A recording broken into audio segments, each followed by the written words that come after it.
Hey guys, SoCal Val here. You are listening to the Hitting the Turnbuckle podcast.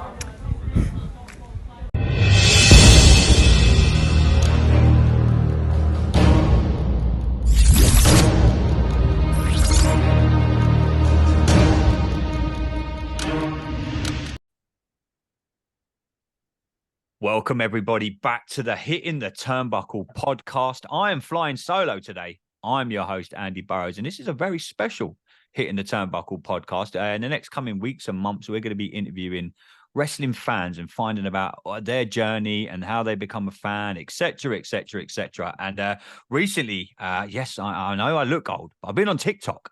And I follow a great follow on TikTok, Maxswrestling channel. Great channel. I followed him, reached out to Max, said, would he like to be our first guest on our interview show? And here he is. Max, how are you, brother? Welcome to the channel. Hello, mate. Thank you for having me. No problem, man. No problem. We love hearing wrestling fans' story, and I often find myself sitting there watching your TikToks, chatting away about wrestling and answering questions. And for those watching on YouTube, there we can see your great collection behind you. So, Max, how did you get into wrestling? How did the love start for you? Do you know what? My first pay-per-view I ever watched was SummerSlam 1999. That was the first time I really started watching, and honestly, I was hooked instantly. Absolutely hooked on it. As soon as I watched that, I was like, wow. It was so many good matches. I mean, do you remember the pay-per-view? I do, mate. I'm a SummerSlam is one of my favorite pay-per-views. Actually, I went to SummerSlam '92 when I was 12 years old at Wembley Stadium. Got to slap Bret Hart's hand. But yeah, so yeah, mate, I absolutely love SummerSlam. Yeah, and then after that, I was literally just hooked on it, and I've just watched it ever since. I'm 32 now, so I must have been about 8 at the time. Yeah, I mean, obviously, wrestling. I get it all the time. Oh, you still watch wrestling? It's one of the best forms of entertainment. If you just want to switch off from life, if you just don't want to, you know what I mean, just put the wrestling, put Raw on, put SmackDown on. But what was it that attracted you to wrestling? Obviously, because we always say all the time when me and Adam chat. Back in the day, the content was nowhere near what it is now. I mean, you've got one of the best, most successful channels around just talking and about wrestling, but it was so hard to get content back in the day. But wrestling has changed so much over the years. But what was it that drew you into wrestling? Do you know what? I remember watching, and it was just something about it. The crowd, all the signs, it was just like, wow. Do you know? And obviously all the extras that they do, like all the certain matches, because obviously that SummerSlam pay-per-view was when Ken Shamrock fought Steve Blackman in the Lions Den, and I just was like, wow, this is incredible. Then you had the women's match, was in the swimming pool. I was just amazed. I was just like, wow. And Imagine doing obviously, I that now. remember the first time I see Stone Cold, you know, when you see it and you think, oh my word. And I just remember seeing it the first time. I was like, this is amazing. Like, I just couldn't believe it. I was like overwhelmed, you know.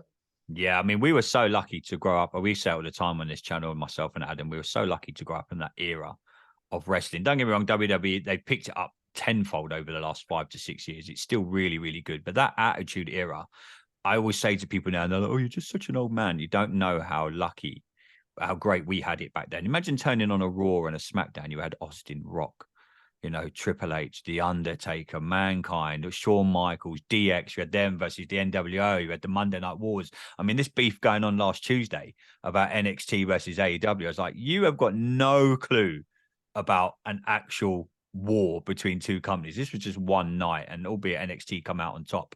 But who was your favorite wrestler growing up, Max?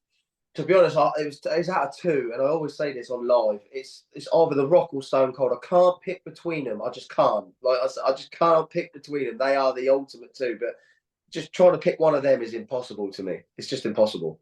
Yeah, mate. We do our top 10 shows. We drop them most Fridays. Today, I think we done the top 10 intercontinental champions of all time, and it splits opinion every week. Myself, we do it with Adam. Obviously, you've got your WWE title there. You got into collecting, as we can see from sitting behind you. I grew up with the Hasbro figures. I don't know if you remember them, the WWE Yeah, I remember. Hasbro figures. How did the collecting start? For those watching on YouTube, you've only got to look behind Max, and when you see him on TikTok, he's got a great collection of wrestling memorabilia. How did that start, mate? And I bet it's not cheap, Max. No, it's not. Do you know what? It's crazy. I literally started my TikTok channel literally just about a week before Money in the Bank this year. And I just said to myself, oh, I'm going to start collecting the figures. Don't ask me what made me think of it. But I just thought it's just something to do, something to get stuck into. And I said, and like sort of meet other like-minded people who like wrestling. Because as you just said, none of my mates like wrestling. I work on a building site, so you can imagine how much Oh, stick I mate, I must bet get. you get some stick, boy.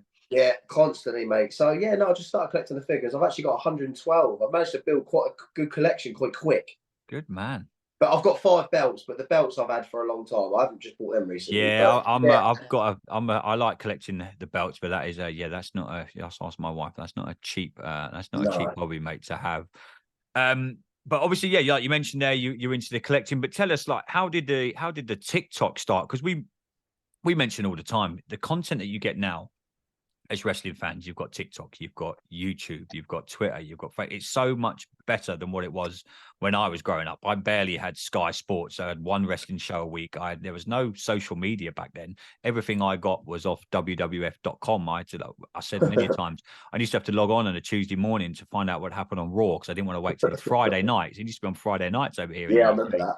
But how did you think about starting the TikTok? I mean, I've got the bell notification on. So when you go live, I just jump on because I just enjoy hearing another fan just talk about wrestling, answer questions. You're really good how you interact with all the people on your channel. But how did the whole TikTok channel thing come about? And are you surprised at how quickly it's growing? Because you know your YouTube, your TikTok, sorry, is enormous. Yeah, I mean, I literally just thought, you know what? I might just start a TikTok, just sort of like put a few videos out there, just show a few things. And I thought, you know what? A couple of people might watch. I mean, I managed to get to 1,000 followers. I never thought I'd get there. I got to 1,000 followers, and I thought, you know what? I'm going to go live. And I promise you now, this is no joke. What do you reckon? The first 3 times I must have gone live, I reckon the maximum people I had in was 4, and it would go from like 4. And as soon as someone would join, they would instantly leave. And honestly, I nearly got to the point where I thought, do you know what? I can't be bothered with this. I'm not even going to bother.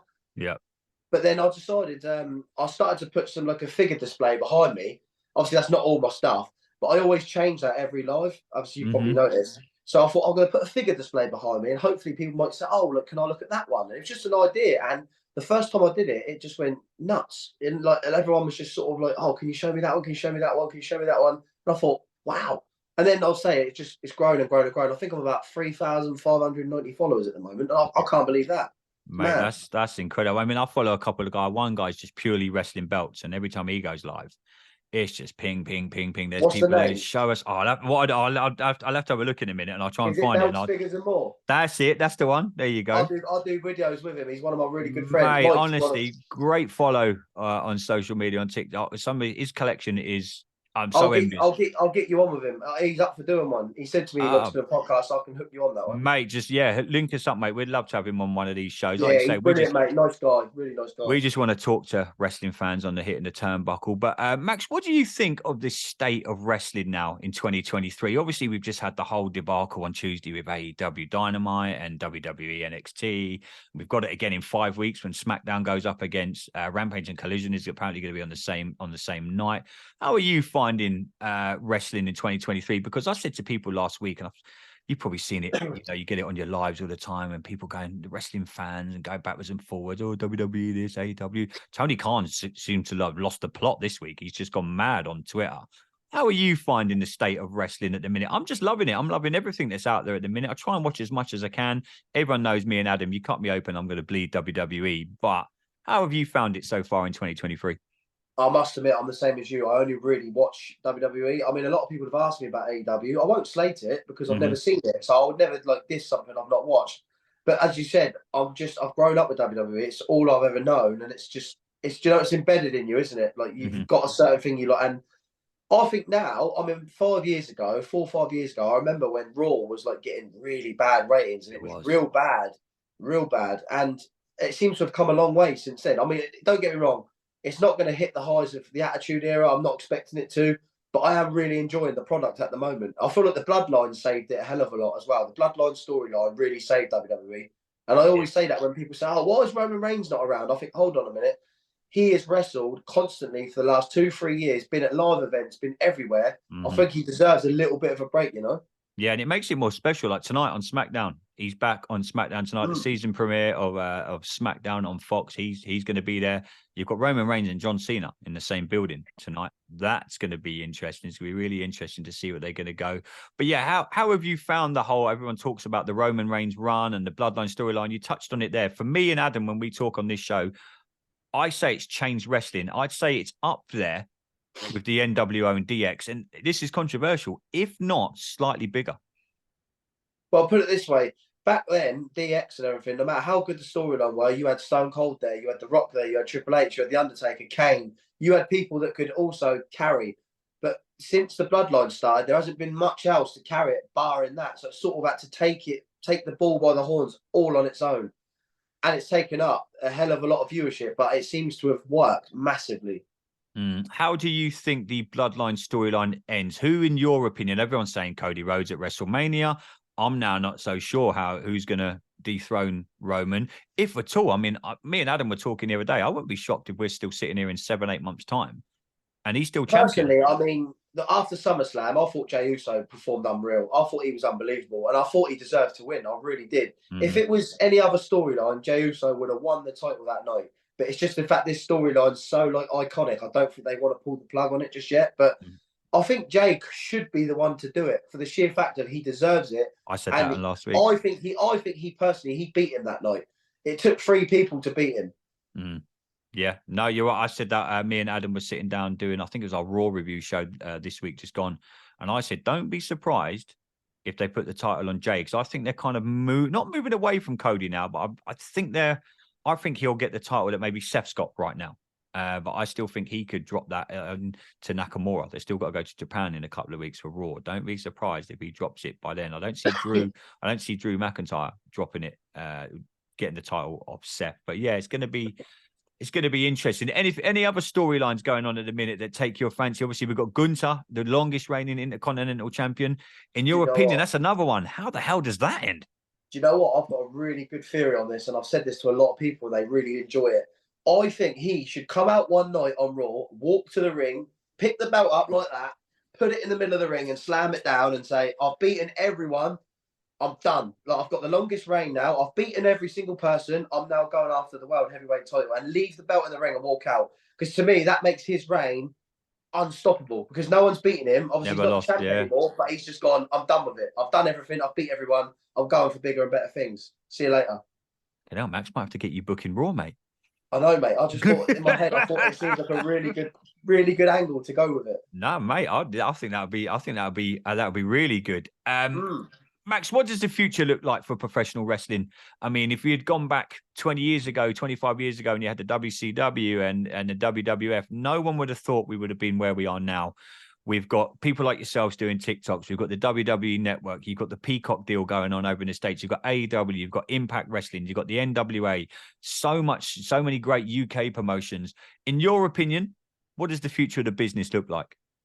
It looks really, really bright, in my opinion, because as I said, I think it's so popular, and it seems to be, again, for all ages. Like I said, like people like me, you, like we're all 30 plus and we still enjoy it. I mean, I've got people on my TikTok that are 40s and their 50s. It just the love doesn't seem to be dying for it. And I think all these little indie promotions also help, because it gets you into wrestling. And then obviously once you see a little bit of an indie show, you think, oh, I might actually give like the big guys a show. Do you know what I mean? Like AEW, WWE, your Impacts. So yeah, I think it's brilliant. And I'll tell you another thing I've noticed: a lot of people seem to be doing wrestling training a lot more. I never knew of any wrestling training when I was little, and I'm gutted. I wish there was. There's one in Milton. I'm near Milton Keynes. Apex Wrestling is only up the road from me. They've got a wrestling training school, and you mentioned like the promotions there. I'm at 2 shows this weekend. We hitting the turnbuckle. We try and promote as much UK stuff as we can. We've been to Rev Pro, we've been to Apex. We hosted our own pay-per-view with Ignite Wrestling. We hosted Buckle Up. That was our show. We've got our own title now. We've got the Hitting the Turnbuckle champion. Smashing Mike is our title. He has that on Ignite Wrestling. So yeah, the UK scene now. When I first started doing this podcast over a year ago now, I was WWF, WWE. That's all I really knew.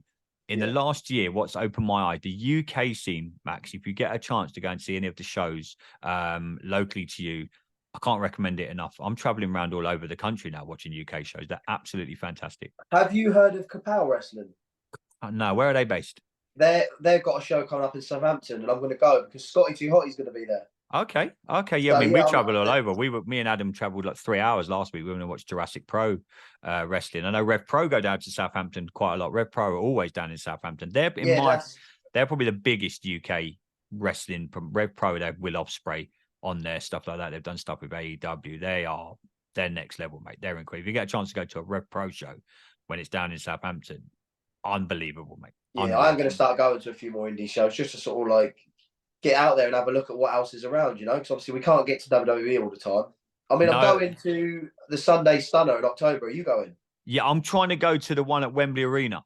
That's where I'm going. I've got ringside seats as well. Oh, mate, I'll try and hook up with you, mate, because Wembley's like 40 minutes for me on the train from like Milton Keynes. Yeah, I'll catch up another beer or so. Yeah, that'll be quality, mate. That'll be quality. But Max, before I let you get out of here, mate, tell our listeners where they can find your socials and definitely your TikTok, mate, because it's just brilliant what you do over there. Yeah, my TikTok is Max's Wrestling channel. So is my Instagram. So is my YouTube. But as I always say, my Instagram, my TikTok lives are literally for anyone. It doesn't matter like who you are, what you do, anything like that. Anyone's welcome, all ages. And I said anything that's like sort of anyone's uncomfortable with, any sort of people being bullied, anything like that, they get blocked, removed instantly. So like I said, a lot of people in my TikTok lives have said they felt like it's a really safe place to be able to share how they feel about wrestling because they can't do that anywhere else. So I think that's what's made it so iconic, that people feel it's a safe place so they can express their love for wrestling without being judged and without basically people taking the mick, bullying them. So yes, that's my mate. That is the thing that drives me. It's like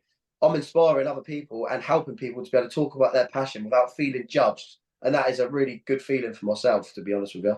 Oh, mate, that's an absolutely great thing, especially in the last week. Some of the stuff, I mean, we're quite prominent on Twitter hitting the turnbuckle. Some of the things I've seen in there between wrestling fans, you're like, come on, guys, this is pathetic. Just enjoy all wrestling. I mean, we enjoy it all. We review as much as we can. We do AEW, we do WWE, we do Impact, we do Ring of Honor, we do everything we cover on it. It's a great time to be a wrestling fan. But just before I let you go, Max, obviously we see your figures there and you've been collecting for a little while now. Have you got a favorite figure? Yeah. Everyone will relate. Logan Paul. And I've actually took him out of the box as well to show you. Took it out of the box? It is the best figure around at the moment. Everyone. Wow. I must get asked 8 to 10 times minimum on live to show it. And obviously you've watched me do the motion. I have, mate. Yeah. I have. So yeah, that's my favourite. Quality. Well, Max, it's been awesome just to sit down and spend 20, 25 minutes with you, mate. Like I said, I discovered your channel a little while ago. Honestly, keep up the great work, mate. I'd love to sitting at home sometimes and just listening to your live and just watching, sometimes dropping the odd comment in there. But wrestling industry needs people like you, mate. You're doing great things over on TikTok. Keep it up, mate. And we'll definitely link up again in the future. Yeah, perfect. Thanks so much, mate. Really appreciate it. Good luck with everything moving forward. Really good. No really enjoyed it. Thank you, mate. No worries. Ladies and gentlemen, this has been the Hitting the Turnbuckle podcast. Like as always, you can find us on YouTube. Just type in the Hitting the Turnbuckle podcast. You can find us on TikTok, Instagram. Adam's even got us on Threads now. So go and check us out on there. But ladies and gentlemen, I've been your host, Andy Burrows. Till next time, everybody, buckle down. Stay safe.